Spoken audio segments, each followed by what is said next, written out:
Hey, good day to you. This is Todd. I'm just a regular dude walking in the Word. I am taking a drink in my body armor. This is a good electrolyte drink. I don't know if you can see it there. Not an endorsement, of course, but I like it. It's good. It's like, kind of like Gatorade, only healthier and not as much sugar and stuff in it. When you're out here sweating on the farm like I am, you need to replenish your electrolytes. Today I want to talk to you about, as we're continuing the book of Matthew, the next two episodes here, I'm going to finish chapter 8, okay? But that's one little story of chapter 8, but it has a lot of implications to it, okay?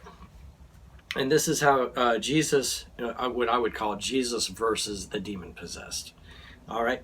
And we're going to break this up into two episodes.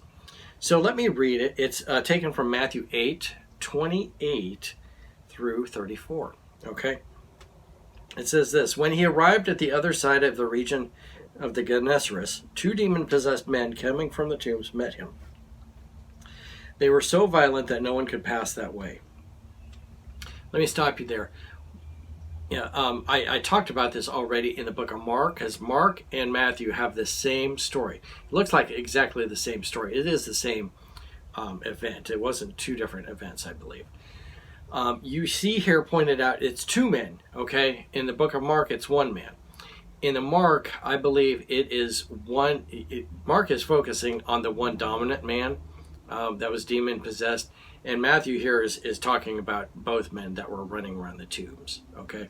So in Mark, it's easy to see how, like, the one guy was more dominant. He's the one, screaming and yelling and everything more, and the other guy was just kind of following along.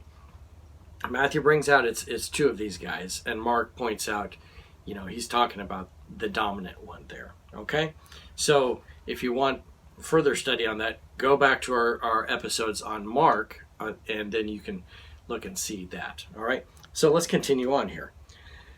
They were so violent that no one could pass that way. And Mark says how you could put them in, not handcuffs, but chain them up, and they'd break the chains. All right.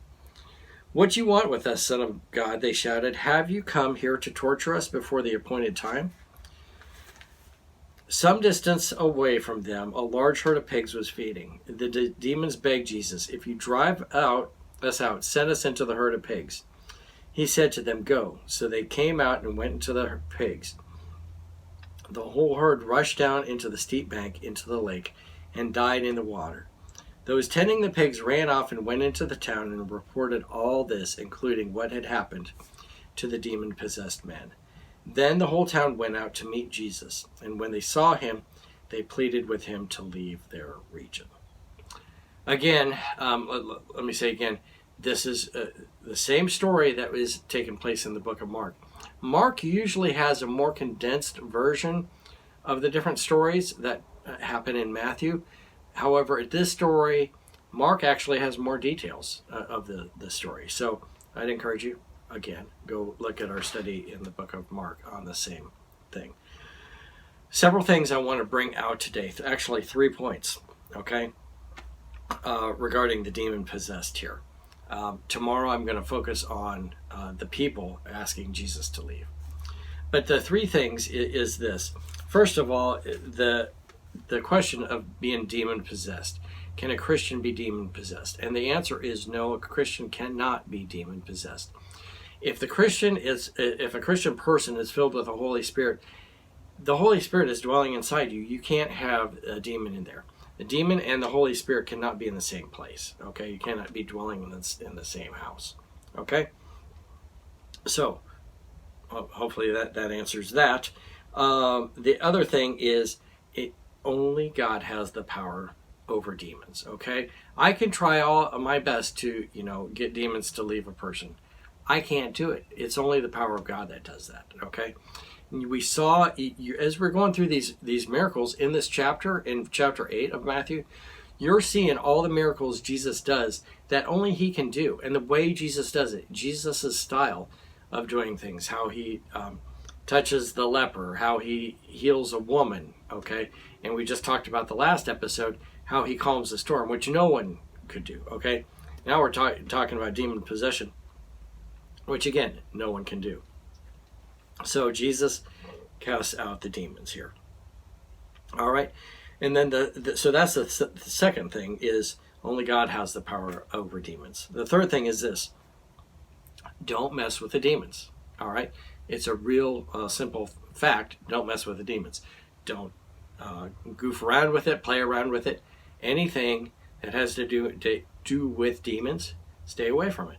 If there's a TV show about demons and you find that entertaining, go away from that. That's not entertaining. Okay, it shouldn't be entertaining to us as Christians. All right, so games having to do with demons, all kinds of stuff like that, stay far away from it, because when you do that, when you're playing around with the demons, you're somewhat inviting the demons to be a part of you. Okay, so stay away from that. Don't mess around with it.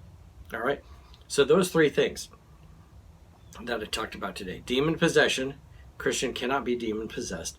The second thing, only God has the power over demons. And the third thing is, don't mess with the demons. All right, thanks for watching. I'm just a regular dude walking in the Word, and I'll see you tomorrow as we revisit the same story and talk about a different aspect of it. Lord's blessing. I'll see you then.